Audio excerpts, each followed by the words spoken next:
Negeri Sembilan heads to the polls, a backgrounder on the 2026 state election. Tuesday, 14th of July, 2026.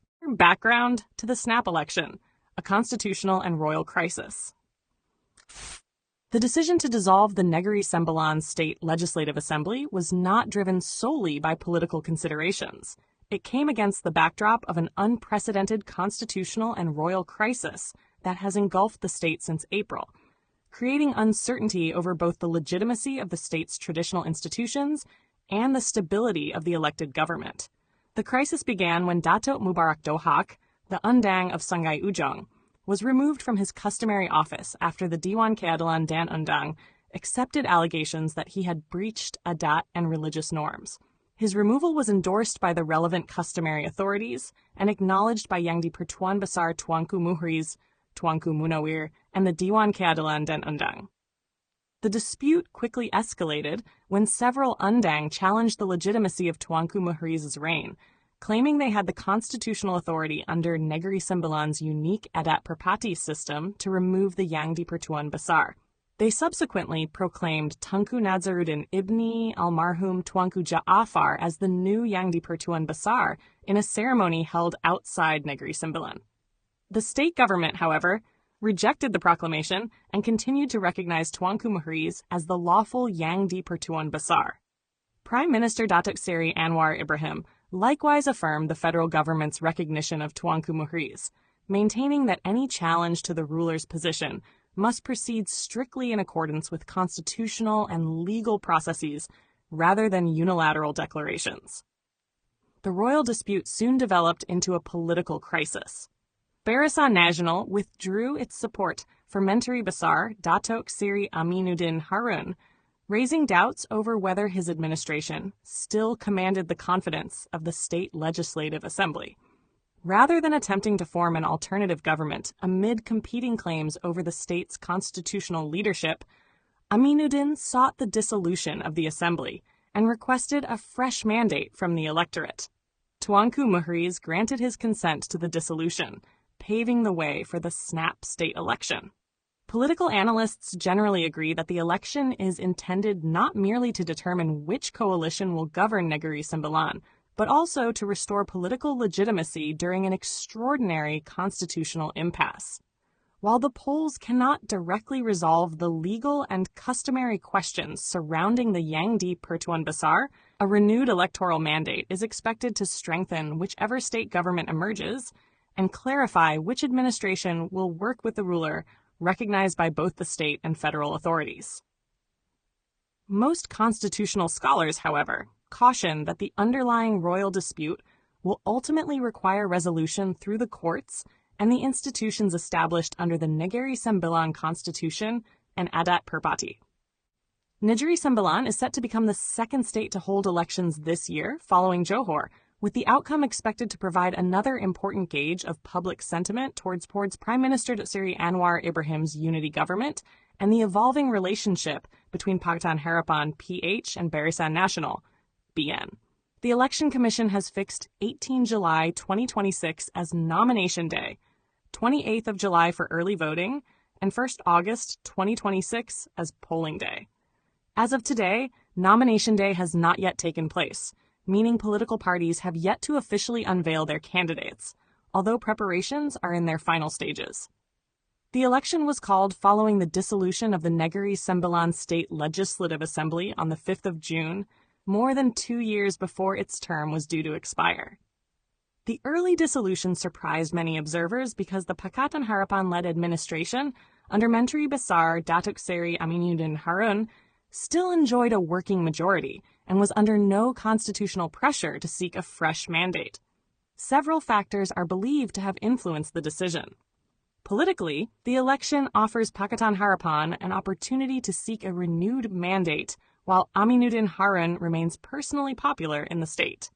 At the national level, the contest is also viewed as another test of support for the federal unity government following growing tensions between PH and BN over policy differences and electoral cooperation. There has also been speculation that early state elections could pave the way for broader electoral planning, should the federal government decide to seek a fresh mandate before the constitutional deadline in 2028, although no such decision has been announced. The contest is expected to revolve around three principal blocks. Pakatan Harapan enters the election as the incumbent administration and has already confirmed its seat allocation among component parties. PKR will contest 16 seats, DAP 11 seats, and Amanah the remaining 9. Although the official list of candidates has yet to be released, Aminuddin Harun is widely expected to defend his state seat and lead the coalition's campaign as its Menteri Besar candidate. PKR has stated that its candidate list will include a mix of experienced leaders, women, and younger faces. Perikatan Nasional is expected to field candidates across the state in an attempt to expand beyond the 5 seats it currently holds. The coalition will seek to capitalize on Malay-majority constituencies where it performed strongly in recent elections, although Negeri Sembilan has traditionally been more competitive and less favorable to PN than neighboring states on the East Coast. Barisan Nasional's strategy remains one of the key questions of the campaign. Following its emphatic victory in the Johor state election, BN enters Negeri Sembilan with renewed confidence.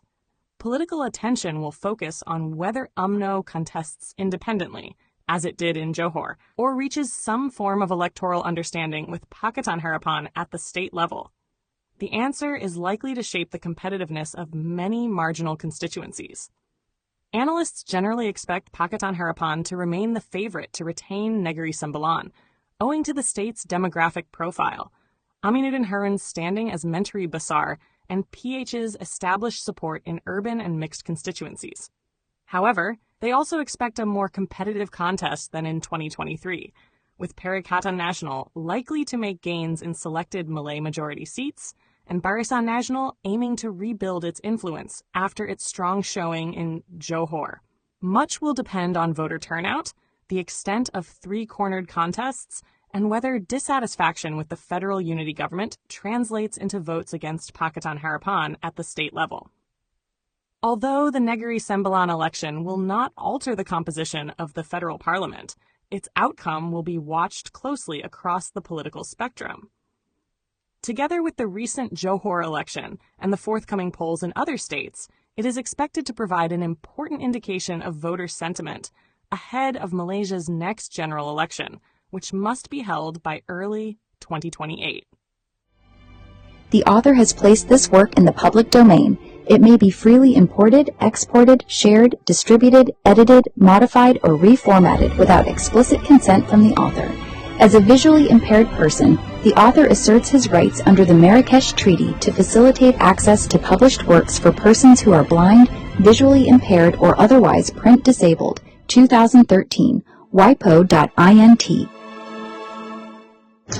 Early bird registration for my September 5th event is valid until July 31st for a minimum donation of 150 ringgit. Made before July 31st, you can attend my September 5th event. All proceeds for all your donations will be used not just for your meal for the day, but also for my various eye treatments and sponsoring some persons with disability to attend the event. From July onwards, it will be 150 ringgit until the end of July. Then in August, it will go up to 200 ringgit. Thank you.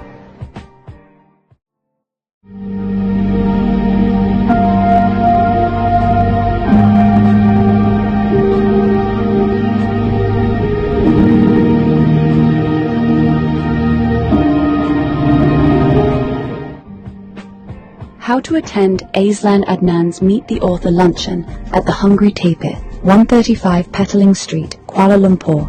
Short walking distance from the Pasar Seni MRT LRT station. From 12:30 hours, Saturday, 5th September 2026. Step 1. Download all my 30+ books on nutrition for free from Z Library using this URL.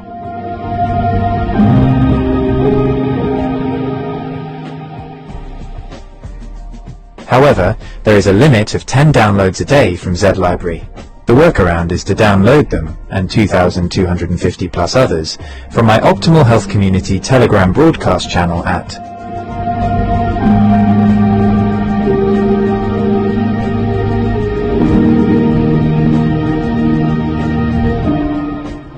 EPUB Electronic Publishing. All my free ebooks are published in .epub electronic publishing format.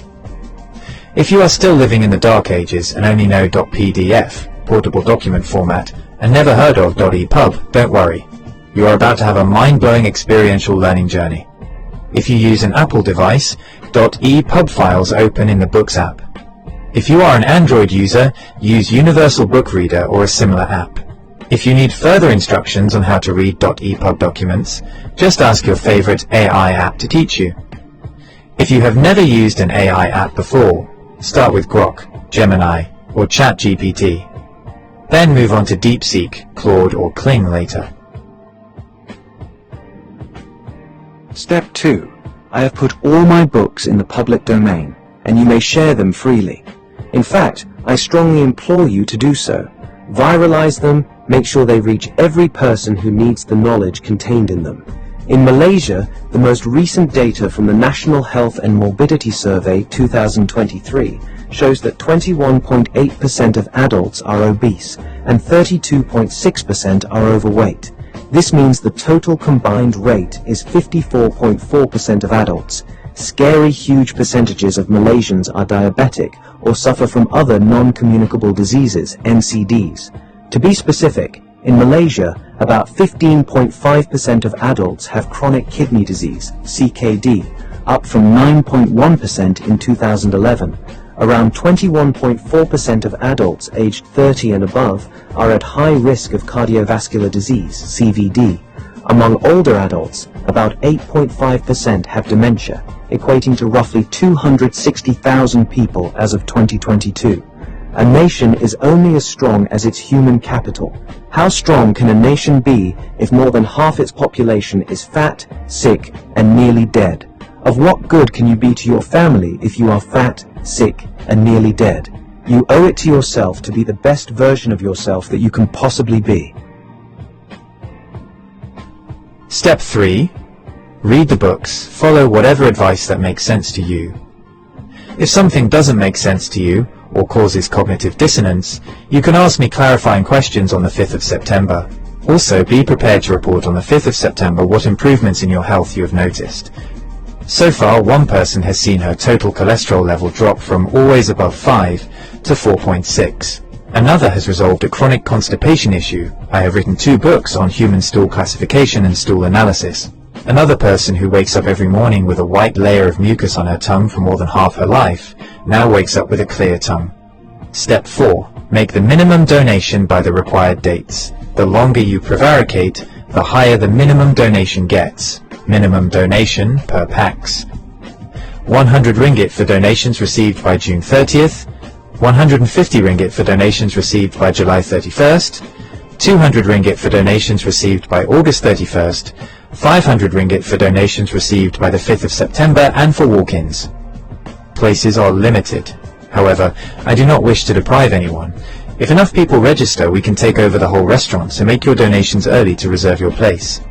Purpose: your donations will go towards sponsoring persons with disability, PWD, to attend the event, and also towards my various ongoing eye treatments. Sponsorship: if you run a business and wish to promote your business, you can sponsor door gifts, gift vouchers, or even cash. A writer and researcher in nutrition science, Aslan has authored dozens of books on plant-based bioactives, antioxidants, and the chemistry of whole foods. In this session, he will lead a dynamic Ask Me Anything on nutrition session. All 30 of his nutrition books are in the public domain and are downloadable at the link below.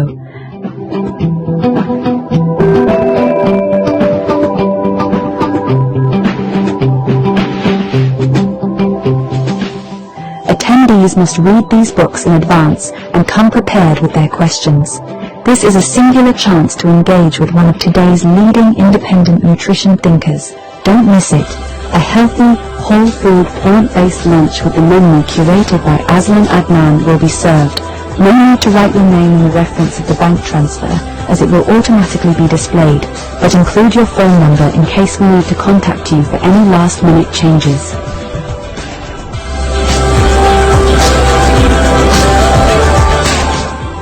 We will also celebrate Aslan's 68th birthday.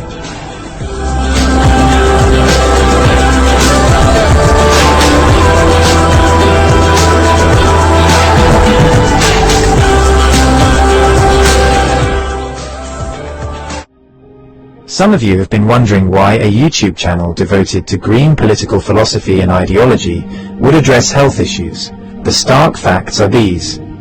Data from the National Health and Morbidity Survey in Malaysia 2023 shows that 54.4% of adults are either overweight or obese, with 32.6% classified as overweight and 21.8% as obese. Abdominal obesity, per Roy, was also reported at 54.5%.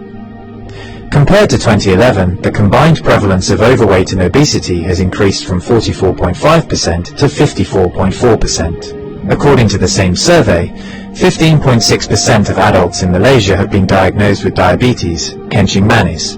Additionally, about 21.4% of Malaysian adults aged 30 and above have a high 10-year calculated risk of developing cardiovascular disease, CVD, sakit jantung.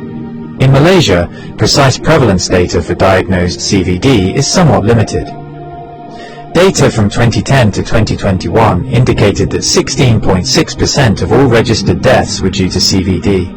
A 2015 survey found that 14.1% of working-age adults had diabetes, 24.5% had hypertension, and 45.9% had high cholesterol. The World Heart Federation also noted in 2022 that around 11% of deaths in Malaysia are linked to CVD. In 2011, the prevalence of chronic kidney disease, CKD, sakit buah pinggang, was 9.07%. A nationwide study in Malaysia in 2018 estimated that 15.48% of adults, over 5 million people, have CKD. It really is alarming. These numbers are striking, especially when you consider how rapidly they have grown over just a decade.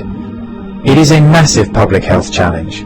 In light of these statistics, the implications for nation building and capacity building are stark. What value does a nation have if more than half its population are fat, sick, and nearly dead?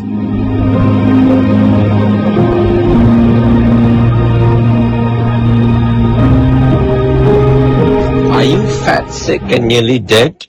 Well, if you think you're overwhelmed, you don't know where to start with this book. And then as you progress, you can, go deeper, take a deep dive into the other books. And if you want to meet me to discuss what you've read in the books, you have a chance in September to do so. However, there are 5 places already been taken up, and there are limited seats, so the sooner you register, the sooner you will reserve a place for yourself. Attendance is by donation, so details are in the video. Important note on event registration fees. Early bird. Donation received between the 1st and the 31st of July 2026. Minimum donation of 150 ringgits. Normal registration. Donation received between the 1st and the 31st of August 2026. Minimum donation of 200 ringgits. Late registration. Donation received between 1st to 5th September 2026. Minimum donation of 500 ringgits. All proceeds after deducting third-party costs will go towards Aslan Adnan's various ongoing eye treatments to hopefully reverse or at least arrest his macular degeneration, cataracts, photophobia, mydriasis, dry eyes, and etc. This is mission critical as, if his vision fails, he'll no longer be able to produce, edit, or upload videos. Your voluntary contributions and donations are a critical success factor. As such, your generosity, empathy, compassion, and kindness are well and truly appreciated. We thank you in advance for your invaluable help and assistance in making this event a resounding success.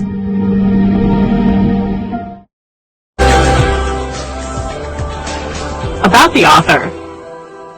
Aslan Adnan, M.A., is a writer and independent researcher whose work focuses on nutrition science, food systems, and the biological foundations of human health.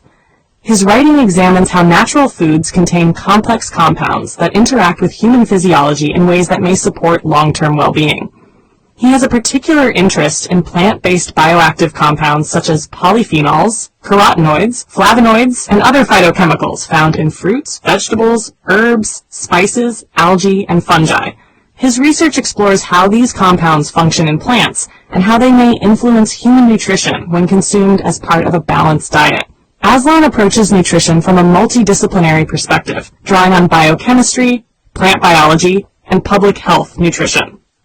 His work aims to translate complex scientific concepts into clear explanations so that readers can better understand the nutritional value of everyday foods. He is the author of several books examining natural sources of antioxidants and other dietary compounds.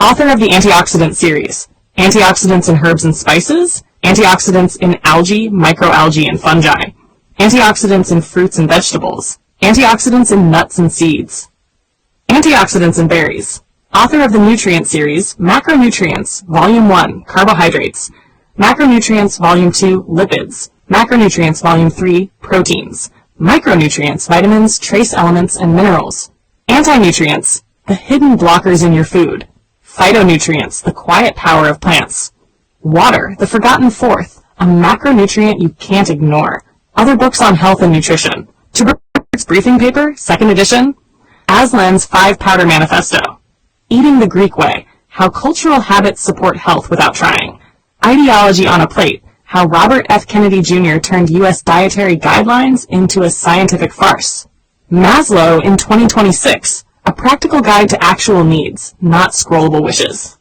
These works form part of an ongoing series exploring the chemistry, biological roles, and nutritional significance of bioactive compounds in plant foods.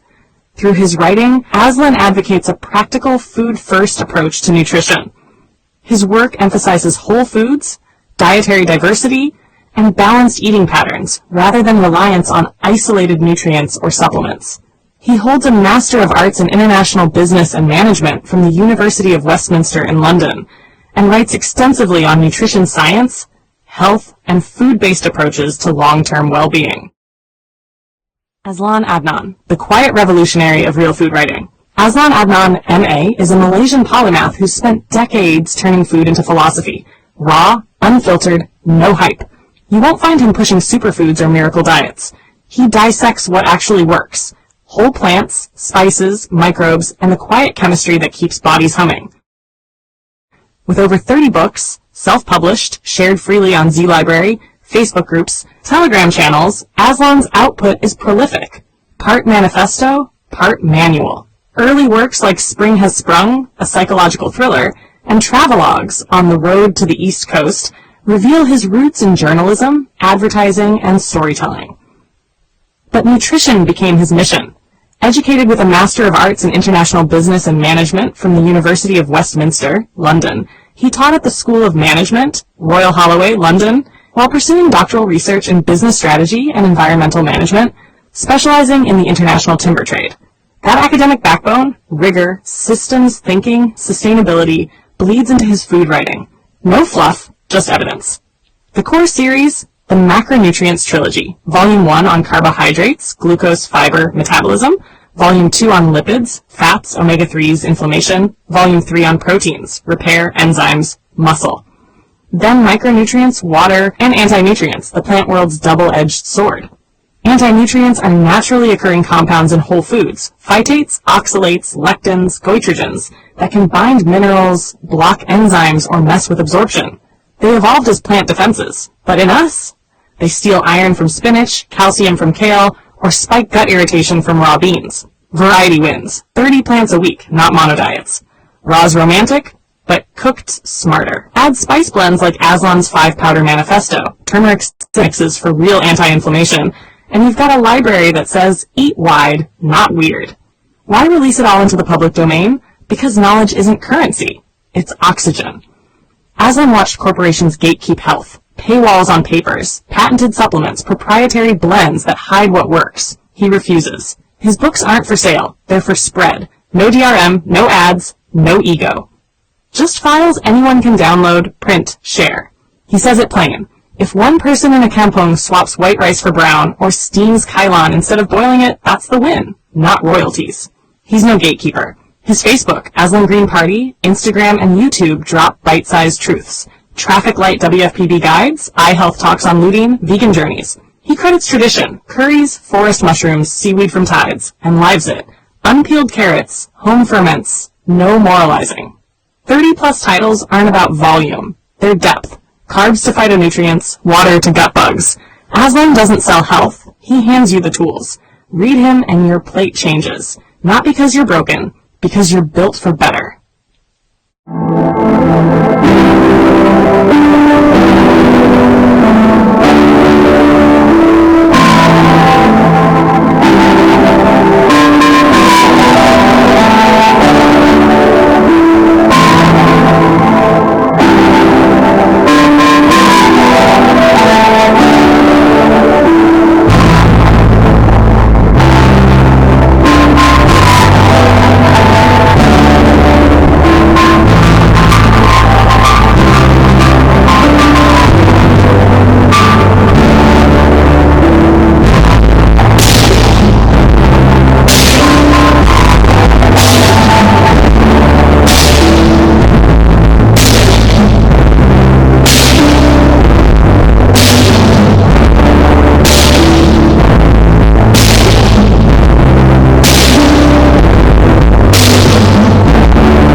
Subscribe button to show your support.